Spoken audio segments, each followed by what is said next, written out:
When we think about our finances, it's easy to feel like we are behind, right? Or we feel like we should be doing more. But I want to share why you're actually ahead of the curve and why you're doing much better than you think. But then I'll share where statistically you actually might be behind in certain financial areas and really take it from here and the easiest thing you can do to move it to being above the curve. And I hesitated making this video where it's showing the comparison between average and above average and things like that, and why you're most likely above average. Because we know that comparison is the enemy of contentment. But I also want you to feel encouraged that you're really doing more than you think that you are. And I don't want you to actually be average, because the fact is that average, when it comes to some of these financial things and money things, it's gonna make life, if you're average, it's gonna make life harder than it really should be. But before I get into the numbers and the data of why you might be ahead, it's important to remind ourselves that there's a part of financial planning that not many people practice, but it's really the most important piece. Because without it, we're actually never gonna be happy, and we won't be satisfied with where we are in our finances, or really in many different parts of life. Because in retirement though, the one common goal that I hear from a lot of people, a lot of clients, is we just want to increase that peace of mind and decrease the feeling of anxiety or worry around money. And the best way to do that is to focus on the right things. It's not just about having enough and implementing the right investment strategies or tax strategies to protect ourselves from these different risks in retirement. There's something else that we should focus on if we really want to be happy and content with our situation. So I want to cover this before getting into the actual numbers, because it's just so crucial to a great retirement, and not everybody does this. And it is to remind yourself daily of the things in your life that you're thankful for, whether it's financial or many of the other areas of life. And I'm mentioning this ahead of the data because we get to see people who have a lot. It seems like they have enough, and they're in the top 1% to 2% of the population, yet they're more consumed by this feeling of lack. And this is so important in retirement, because if we can do this thing around gratitude, it does increase the peace of mind, and it helps you make smart money decisions. And the reason why is because when you're in a mindset or a state of lack, then you focus on everything that you don't have. And the solution seems like just acquiring more things or more money, and that could possibly solve the feeling. But it usually doesn't. You already know this. Instead, if our mindset is more focused on that gratitude of where we are, thankfulness for where we are, we'll maybe desire less, and the financial decisions actually get more in line with what we really value. And that's important here. I don't know if you've ever seen this one from Carl Richards. If we can align our money side with what's really important, that's really real retirement planning. And I've seen the good.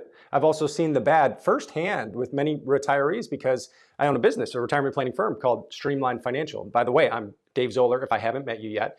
And if you like the idea of living your ideal retirement by just making the best financial decisions, and then also making the best non-financial decisions, be sure to like this video and subscribe so that you don't miss next week's video too. Now let's get into the numbers and the data of why you might be above average, and then where you might actually be behind. Again, there's nothing wrong with being average in many areas of life, but if you're average financially, things might be harder than they should be, and you'll see why in a minute. The first reason is that over half of Americans, they don't have enough in savings to cover an unexpected expense of $1,000. More specifically though, people over the age of 57 or between 55 and 65, less than half can actually cover expenses for 6 months or more. And the other half, they've got either no savings or they've got 3 to 5 months savings. So that alone, if you can cover 6 months, at least 6 months of expenses, you're in a much better spot than most. Now this next stat, it's more related to how much you have saved in retirement accounts. Now the median number here is $134,000. And then the average is higher here at 408, but the average numbers here, they can be skewed by a few people that have a lot, where most of the people might have something more in the middle here, if you're looking at just the entire population with this age group. And most of the viewers who watch this channel, they're gonna most likely be above the median household retirement savings here in this list. But if you're not, keep focusing on those right things and continuing to save, continuing to invest, and just planning for the future.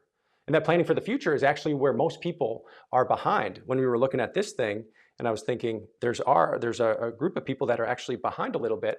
That's what I want to talk about next. Because people, even if they're far above average in savings and what they have and all these things, a lot of people here, according to a recent study from Schwab, only a third of the people out there have a formal financial plan, or at least a documented financial plan. And I'd expect even less have a plan that's retirement specific. What I mean by that is a plan, many financial plans, they're not getting to the specifics of the income withdrawal strategy and how taxes are impacted, or the change of your investment strategy as you head into retirement. What are some of the changes and ways to reduce risk there? Or just the overall emphasis on tax reduction in retirement. Those are some of the keys that a lot of financial plans aren't really prepared for yet. And those are some of the things you might want to think about if you want to optimize your retirement. So far, you might be seeing that why you're above average.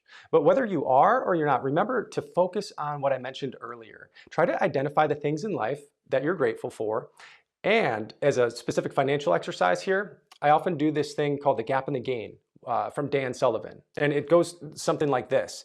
If you have a goal, let's pretend it's a money goal, a financial goal that we're going for, and this is where you are currently, it's common for us to measure from where we are now to where we want to be, especially when we're seeing so many people who seem to have these things on social media or on TV or whatever we're aiming for. It's easy to do this measurement and kind of get down on ourselves and feel behind. But if we want to continue to stay motivated and to actually stay more content with our current circumstances, try to measure yourself this way, where you're here.